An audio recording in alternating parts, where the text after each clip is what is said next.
বিদেশি সাংবাদিকদের ইংরেজিতে করা প্রশ্নের জবাব দিতে পারেনি উপদেষ্টা আসিফ এবং নাহিদ, যেটা নিয়ে চরম সমালোচনার মুখোমুখি হতে হচ্ছে দুজনকে।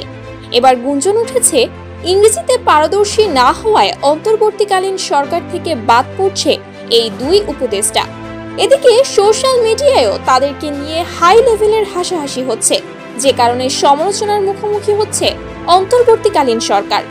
সম্প্রতি গণভবনে দুই তরুণ উপদেষ্টার একটি সাক্ষাৎকারের ভিডিও আলোচনায় উঠে এসেছে, যে ভিডিওতে দেখা যায় উপদেষ্টা নাহিদ এবং আসিফকে কিছু বিদেশি সাংবাদিক ইংরেজিতে প্রশ্ন করছে, কিন্তু যেগুলোর সঠিক কোনো উত্তর দিতে পারছে না এই দুই উপদেষ্টা। ইংরেজিতে উত্তর দিতে ব্যর্থ হলে পরবর্তীতে তাদেরকে উত্তরগুলো বাংলাতে দিতে দেখা যায়, যে ভিডিওটি সোশ্যাল মিডিয়ায় ভাইরাল হলে জন্ম নেয় নানা আলোচনা এবং সমালোচনা। যে কারণে এখন নাহিদ এবং আসিফের পদত্যাগ চাইছে জনগণ। এদিকে সাধারণ মানুষ বলছে, যারা ইংরেজিতে কথা বলতে পারে না তারা কিভাবে একটা দেশ পরিচালনা করার দায়িত্ব নিতে পারে? ইংরেজি না জানলে বহির্বিশ্বের সাথেও সুসম্পর্ক গড়ে তুলতে পারবে না তারা। এছাড়াও একটা রাষ্ট্রের সর্বোচ্চ চেয়ারে বসে যদি কেউ ইংরেজিতে কথা বলতে না পারে, তাহলে সেটা দেশ এবং জাতির জন্য চরম লজ্জাজনক।